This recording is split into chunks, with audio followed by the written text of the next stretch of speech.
you, guys. So the next guy probably doesn't need an introduction because he's already kind of opened his mouth a few times, and he probably goes to as many, if not more, shows than I do. Mike from Amazon is going to tell us all about optimizing high-value users. How do you acquire and retain those customers that will spend an enormous amount of money in your game? Well, thank you very much for coming to listen about that. As Oscar said, I am Mike Hines. I'm a developer evangelist from Amazon, which is a great job. I basically have T-SQL access into our database of about 700,000 games and apps. And I get to go around the world telling rooms full of developers what is and isn't working for the games in our store. Today I'm going to tell you about what we found that is working really well to attract and retain high-value users. Now, we do have a fair amount of knowledge about what makes a high-value user. In the Amazon App Store, a larger percentage of our customers will spend money on a game than in the other app stores. And when they do spend money, they tend to spend a larger amount of money, which means we have a higher average revenue per paying user than the other app stores do. And this gives us a lot of insight into how big spenders actually behave inside our game. Now, power users, they're not new. They're not unique to gaming industry. I mean, they've been around for a long time. And one of the biggest places that has done research on power users is the casino industry. And the casino industry went and gave names to different cohorts of spenders. Most of the people who kind of walk into the casinos and play the slot machines, they got called minnows. The 50th percentile, sort of the median, they got called dolphins. And then, of course, everyone's heard the term whales. Whales is that small percentage of players in a casino or players in our game that actually generate an enormously large amount of revenue. And that's what we're going to talk about, are those power users. Now, the numbers are a little bit different, but for the most part, they shake out to about the same. For example, Newzoo says that about 3.5% of their US mobile gaming customers will generate 33% of the sales. Similarly, Google says 1% of its US customers generate 14% of monthly sales. And my favorite data is from Kongregate, where they say that 0.1% of their US customers will generate over half of all of their revenue. So yes, these power users are small, but they have a huge impact on the revenue they can drive in your game. For the purpose of today's conversation, we're going to say that roughly a power user is roughly that 1% of paying users. Okay, paying users, remember, paying users are about 2 to 3% of the users in your game. So we're talking 1% of that population. So less than 0.1% of your entire user population is going to be power users. Now, what is Amazon's perspective on power users? First of all, we want to call them power users, not whales. Whales, well, it's pejorative, isn't it? I mean, what do you do with a whale? You chase it with a ship, you throw a harpoon at it, you haul it on board, you skin it for everything it's worth, and you throw the pile of bones back in the ocean. Really, is that how we want to treat our best customers? No, actually, it's not how we want to treat our best customers. And when we think about how we want to treat our best customers, that also leads into things like, well, monetization mechanics like Skinner boxes and gotchas. So yes, you can make a lot of money with Skinner boxes and gotchas, but Nicholas Lovell, in the book he wrote called The Curve, actually talks about two distinctly different ways of generating revenue from all of your customers. One is really kind of a high road. It's generating revenue because people love the experience that they get from your game. When they play your game, they want more of this experience, and they're willingly going in for repeated sessions over a long time, and they're spending money to get these things that they enjoy. The second technique that Lovell identified was more of an addictive behavior. It's sort of, I don't really want to go in and spend the money, but I feel compelled to. I don't want that next cigarette, I'm trying to quit, but I feel compelled to smoke. And this approach to Skinner boxes and gotchas is what got a gotcha mechanic banned in Japan. So think really carefully about how you want to manipulate those economics and that sense of addiction. Yeah, we know how. We've got the psychology. We know how to do this. But is that really the right thing to do for the long-term health of your business and for the long-term health of your customers? So actually, a little bit more about what power users look like to Amazon. For us, we say you have to spend at least $50 a month or more to even qualify in our data set of power users. On average, however, they spend about $200 a month or more. They are concentrated in the US, UK, Japan, and Germany. And how do they behave? Well, a majority of these power users don't spread the money around evenly. Most of them actually spend their money in just 2 games. So they find a couple games they love, and then they take their game spending budget and they spend it decidedly on those 2 games. And that's really important because that's a focused loyalty that you can tap into. What kind of games do they play? Well, conventional wisdom used to say that you had to have an MMO, a massive multi-user online game, to generate the kind of experiences that would get that kind of money from players. Well, King changed that when they released Candy Crush. And then the conventional wisdom became you needed an MMO or a really popular casual game in order to make a lot of money. But then, Machine Zone came out with Game of War. It's not really a casual game. It's not really an MMO, but they certainly had a lot of power users. So I'll tell you what. We're going to base what we're telling you on actual data that we pull out. We'll pull it on data wisdom, not conventional wisdom. And what we found is that any game genre can have a lot of power users. Because what power users are going to do is they're going to spend money based on what draws them, based on what they really care about. One of the things that I would like you to care about when thinking about power users is how this affects different aspects of how you work with your game and how you measure your game. For example, some of the measurements that we use pretty commonly may be incomplete or maybe not work as well as we think. For example, I think everyone uses ARPU, average revenue per paying user, to measure success of their game. Averages are wonderful. Okay, averages are wonderful when you have a normal shaped distribution curve, like the number of petals on a daisy or the number of rainy days in Seattle, I'm afraid. Those all work out really well for normal distributions. But when you take a look at the revenue graph of your game, I'll bet you it looks a lot more like this power law graph than it does in normal distribution. And what do you think that this does for averages? Well, an average here is functionally useless, really. It doesn't really represent any individual player. You've got 2 distinct cohorts of players here.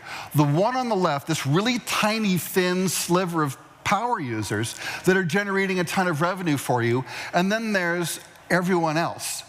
And they need to be measured separately. You need to understand how they behave separately. And one of the reasons I want you to think about that is because if you're looking at your game and you find that there is a feature in your game that maybe only 2% of your players are using, heck, that'd be a really good candidate for getting rid of in the next version, because who wants to support a feature that only 1% of the players are using, right? Well, okay, unless it's that 1% on the left, then that's a really important feature you don't want to leave behind. But how are you going to know unless you actually measure those cohorts differently and measure what they do differently? Imagine if you can find a set of interactions that all of your power users are engaging in that generate a ton of money, but that the rest of your population really isn't catching on to. What if you could steer some of the rest of your population into those mechanics or behaviors that really seem to catch people's attention and engage them in a state of flow or engage them in a state where they absolutely love the game and that set of mechanics that you're playing? So I want you to measure your power users differently. And when you're taking a look at the things that they engage with and love, remember, it's all about emotion. Any game mechanic out there can drive power users. So there's no one game mechanic that is a magic silver bullet. Okay, yeah, we were looking for that when we pulled the data. We were hoping to find the magic game mechanic for power users. It doesn't exist. But actually, that's kind of good news for all of us, because any of us can actually have a lot of power users in our game. What we did find was consistent with all of our power users was that they attached to the game on some Maslow's hierarchy of needs level. And that was really important because they identified with something in that game that meant something to them. And that's where we got a lot of traction. For example, what they spend money on says a lot about them as a consumer. I'm from Seattle, and you'll see a whole bunch of 2014 American Football Super Bowl t-shirts in Seattle. And it's not because we don't remember who won the Super Bowl in 2014. No, we remember who won the Super Bowl. But we want to show that we're identified with that crowd, that we identify with these people, and we're willing to spend money so that we can identify with that group of people. The same thing works in games. And Gameville found this out with Critica, the White Knights, as well as other games, where now you can have skins that help you identify with maybe a certain clan or a certain group that help your character stand out, be recognized. And this is a pretty important emotional attachment, particularly when you think about the two kinds of groups that people want to associate with. Now, your regular users probably aren't going to leverage this mechanic all that much, because really, you didn't follow the Grateful Dead on tour if you thought Jerry Garcia's hair looked nice. No, you followed him around because you absolutely loved the band and you loved the group and you liked being associated with the band Grateful Dead. Similarly, you might want to identify with something that goes big and represents something larger, or a small elite of commandos. Now, this is a fascinating story. I talked to a game developer who started introducing some very specialized kit that was horrendously expensive, $99 for some of this kit. But what happened was the super elite squads in his game all bought this expensive kit. And now people who wanted to be associated with that squad, even if they weren't members of that squad, they started buying that kit for $99 because they wanted to be associated with that. That's pretty powerful, and that ended up working out pretty well for him. He ended up going to getting a lot more $1,000 a week spenders as a result of that. One of the next common things that we found is that power users like to be recognized for the things that they accomplish and do well. One of my favorite implementations of kind of a leaderboard and achievement doesn't even come from games, though. It comes from TripAdvisor. Did you guys know that I'm like the #3 fast food restaurant reviewer in my small city of Sammamish? And if I just do 2 more reviews, I'm going to be #1. And then I'll be like 24 in Seattle, and I'll have to do 7 more reviews, right? But here's the deal. With TripAdvisor, being #1 is always a very reasonable amount of effort away. And that's cool, because I love being #1. I bet you y'all like being #1 too. It's a good thing to be recognized for what you're good at. Think about your game. What can you recognize players for in your game that will be really advantageous to them and you? Like, only just one more boss and I'm #1 in my particular area. Or if I have this particular skill, I'm the #1 skill at this particular level. Or there's got to be a way that you can slice the data in your game to make the step to the next level very real, very approachable. And that's a wonderful feeling, going, achieving that, and then hitting that mark, and then having another reasonable goal set. If you tell your player that they're number 120 million in the game, I mean, really? Where's the motivation in being 120 millionth? Not really there. So think about how you implement that in your game. So one of the things that you know better than anybody else does is why people should love your game. You know why you love your game, right? Well, Okay, I'm assuming you should. You guys wrote it, right? So you know what it is in your game. That's really that amazingly cool mechanic or that amazingly cool metagame that really gets people engaged. Promote that. Find out how to get people into that, and then measure that against the power users that you do have in your game. Figure out how to promote that mechanic if it's the one that power users are attaching to. If power users are attaching to something that you didn't think was really popular in your game, figure out what it is and how you can kind of move people into that new mechanic. So there are a handful of things that you can do even after your game has been built that you can do to kind of encourage these power users to stick around and encourage more. So before your game is released, first, I want you to foster early engagement, get a way for players to actually engage with the game, get feedback from the game, get on leaderboards and achievements. When they're in a state of flow, when they're really focused on that thing that they love, don't interrupt them with device messages or with IAP dialogues or with ads. That's absolutely the wrong time to interrupt a power user. Make sure that you do a good job of keeping them in the app and get them to come back for multiple sessions. And really important, I don't want you to overlook having really good server-side accounts, because the power users that we looked at are the people who have more than one device. They will play your game on more than one form factor. And if you have to start over from level 1 because you switch devices, what's the chance that that power user is going to play your game as many times as they want to? Well, pretty low, actually. So during your game, there are a couple things that they can do to engage as well. Make sure you have IAP items that help them express themselves. That really expensive kit that lets them become part of a faction, or that skin that lets them be part of something larger. Make sure that you have a way for them to buy and customize a character, like buy special abilities or allocate points to generate something that's uniquely theirs that they can be proud of. Have a way that they can complete collections. Now, be careful about abusing gotchas and loot boxes, but still, it doesn't mean that you can't have a collection mechanic as a very viable, honest way of making good money in your game. Besides, people love completing collections, so give them an opportunity to do that. And this is also super important, price distribution. How many of you were here for Bill's talk not that long ago? Any of you were here for Bill's talk? Okay, y'all got to look at Bill's slides. They're brilliant. But one of the things that we're looking at is how we distribute price among our IAP catalog. What we found is that most of us do this.